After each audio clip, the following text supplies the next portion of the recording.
Loki. 4 letters, 2 syllables, and a curse etched in place over 1,000 years ago. In 1962, Stan Lee and Jack Kirby sat in a small office in New York. They needed a nemesis for Thor, and when Jack Kirby turned to the final pages of Norse mythology, he didn't just find a character, he found a name that already carried a destiny. Because the name Loki was never a coincidence. Long before Marvel existed, it already carried the meaning of an ending, of wildfire, and of the trickster who lays every trap. And in this video, we're going to uncover why, once you're given that name, you can never escape the story it already wrote for you. Do you hear them breathing? In 1962, Marvel had a problem. They had Thor, a thunder god, muscular, righteous. But a superhero is only as good as his enemy. Stan Lee knew that. Thor's earlier enemies weren't deep enough. They were bad simply because they were bad. Stan Lee wanted an enemy the audience wasn't sure they should hate. Someone who was both family and a blade in the back. Jack Kirby, a devoted mythology enthusiast, turned page after page of the Edda. Then he stopped. There was a character who was neither hero nor devil.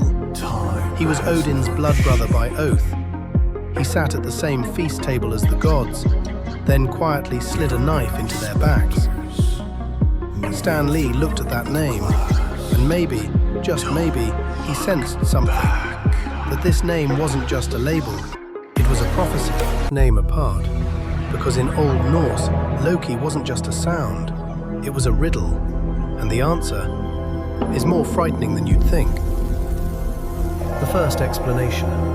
Loki may derive from the verb loka, to close, to lock, to end. Meaning that from the moment he was named, this character carried the destiny of locking away trust, locking away kinship, and locking an entire world into its fate. Second meaning. Some scholars link Loki to logi, flame, not the warm fire of a hearth, but wildfire, fire that cannot be controlled, fire that burns everything it touches, even the ones it loves. And the third meaning, the least known, Loki has also been linked to the trapper, the one who lays snares. Like a spider, he weaves his schemes, he spins his web, and the trapper often hides within his own net. So when Stan Lee chose that name, he wasn't just borrowing a character, he was triggering a linguistic curse, an ending, a fire, a trap, 3 fates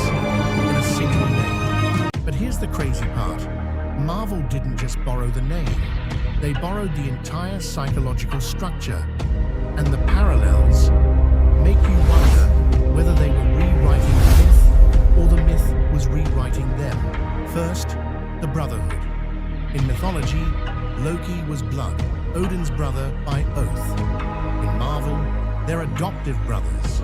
Both carry the same motif, someone who is family, and an open wound inside the house, all at once. Second, the name. Marvel kept the name Laufey, Loki's mother in mythology. They only reversed the gender. Why?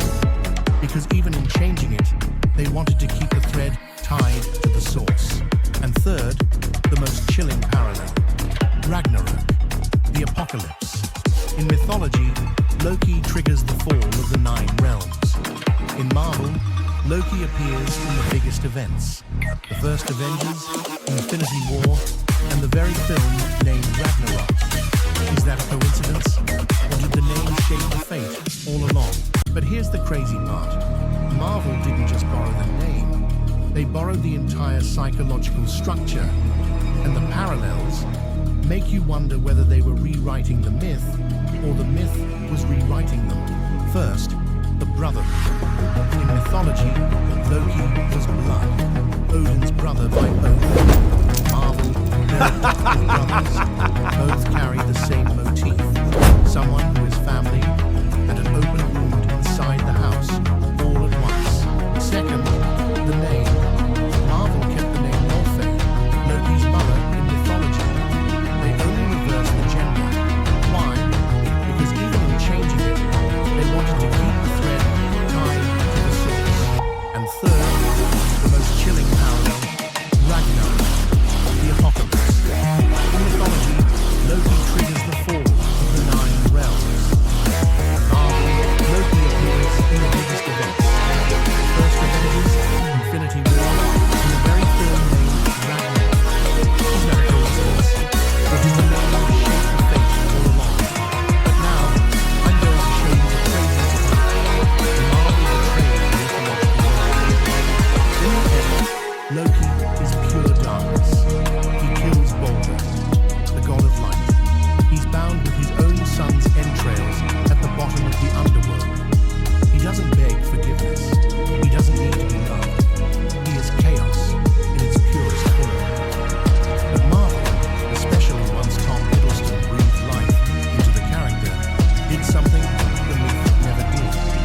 feel something when